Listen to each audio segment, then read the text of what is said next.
Assalamu alaikum. Detroit, miles #1.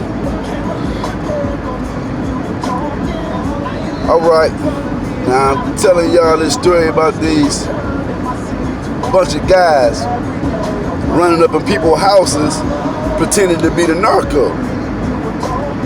Now I heard about, everybody heard about these guys running up in people's houses pretending to be police. That was all on the news, man. So I never knew the people who was involved. I didn't know. I was just like the rest of you, hearing it on the news.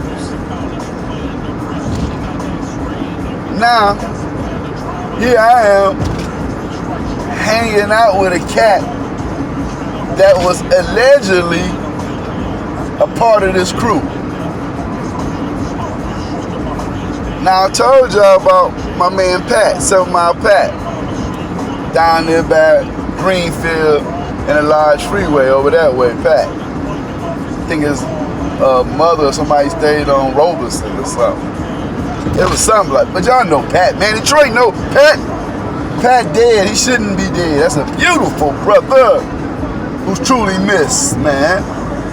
But anyway, now Pat telling me at Soul Night, when Pat got a full-length white mink on touching the floor with a Borsellini white hat. You understand? When I hugged him, I disappeared inside the mink. But anyway, he was telling me like, Pooh, you the one saving this dude. And he was seeing my cousin standing next to me. He was like, yeah, and this clown. And I had to break this stuff up because Cat went 0 to 100 real fast. So I'm back listening to him. He telling me like, dog, I know he cool. He telling me that he broke into his house, his mother's house, and stole the safe. And he said, I know he seemed like a cool dude, Pooh, but I went through the same thing. He said, in fact, that's what me and Zach fell out for. People don't know that, but we fell out behind that guy because I was letting the nigga be around me. And Zach telling me like, dude, he ain't good. And he told me about my cousin getting that ticket. Burning rubber outside that club, the vault, burning rubber. I'm like, yeah. So now me and Cuz, we talking about this, that night. Like, dog, you heard what he said? Cuz still can't catch on though, right? Cat. So I'm like, wow. So now that's a feather in my cap. I'm like, okay. But now I don't know if it's true, but I know Pat is a stand-up guy. I know that. That's what I do know. And I don't know this cat. So now he hanging out with us. So one particular day we go skating to Northland. We inside the line long, we inside. I see my man, TC. Y'all know Brick. My man Brick. I see him, right? And I see, his crew. Blade was young, but that crew though. I ain't trying to be putting too many people's names in it, even though I ain't talking about nothing. But anyway, so I see them, they moving off fast. So when we pay for our tickets, Chris telling me and Kat, yeah, that's old boy. Either Chris slapped his woman or he called TC Brick. He called his woman, his baby mother, a bitch. But he telling us right now. I'm like, what? Oh shit. So now when we get inside the skating ring, I'm telling Kat, this that bull crap, dog. And I'm seeing Brick and they crew, getting together. I'm looking at them. So I said, you know what? Let me stop this shit now. So I left before we put our skates on. I left. I went out. I ain't leave. I left out of where we put the skates on area. That carpeted area. I went out there and I went standing by the ring. I'm trying to call Billy first, like, come here, let me holler at you, dog. He ain't trying to hear. So then I see Brick again. Let me holler at you, dog.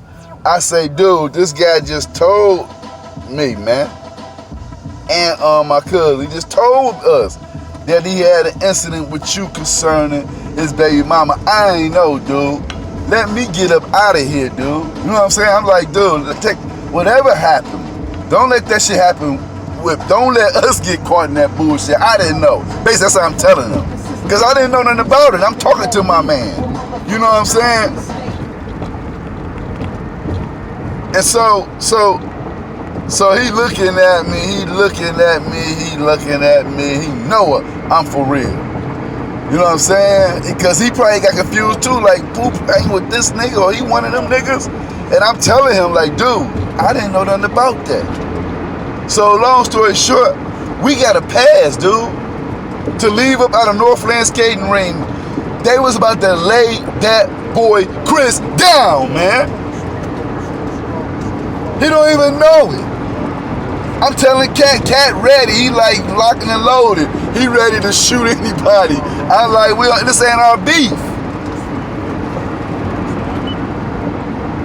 So now, we leave out of there. So now me and Cat like, I'm like, damn, this nigga do some crazy shit, right? Right? And so now I'm like, okay, my radar is up. I'm like, this nigga do some crazy stuff. So now one day we back at the club again. We at the vault together. I'm with them three. Chris got his own car. He got that Impala, that big boy. I got the Impala. I got two Impalas. I got the black one. I had one painted red. I had a purple Z28. So I got about 4 cars. So we out there, me and Cat and Chris. And so I was doing something, and so Cat come up to me, he tell me, he say, dog, whoever this dude just seen, this nigga Chris walking so close to me, man. He all up on my heels, man. He won't get away from me. This is what Cat telling me, right? So I'm laughing like straight up. He say, whoever he seen, man. So I'm like, wow. You know what I'm saying? So we conscious of this thing. But man, dude, I told him he hanging around me. He be at my crib, all type of stuff like that. So one particular day, I happened to look. I was, you know how you go in a drawer, you got a junk drawer, and then you got your forks and spoon. I happened to look in the drawer, and I seen my cousin Cat keys. I'm like, the hell is keys doing right here? So what I do is I leave the keys there. I just leave them there. I'm watching the keys. I don't even tell Cat. I don't even ask him about his keys. So one particular day, you know, it's like 3 or 4 days go by. Cat don't say nothing to me about his keys, right? So I peep, he timing me. He coming back to the house and stuff when I'm there. But he got keys. So once about a day go by, but I'm watching the drawer every day just for him.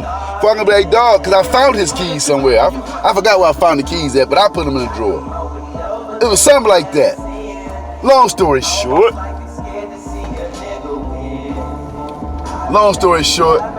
the keys was missing. So I said, Cat, where your keys, man?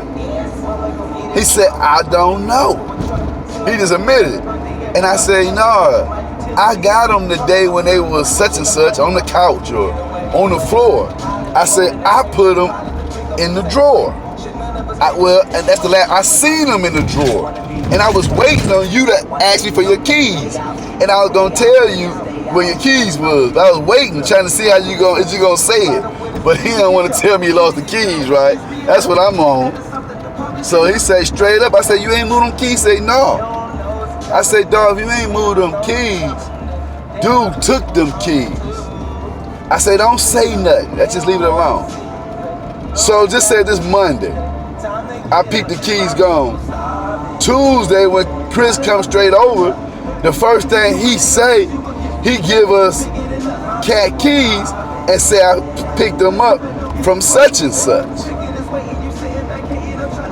So we both look at each other, me and Cat. I gotta tell y'all about this crazy shit, man. This nigga stole our keys, man. I'm looking at this. It's 10 minutes. I gotta tell y'all the rest, man. I gotta do part 3. How y'all tell y'all this shit, dude? Peace. Assalamu alaikum.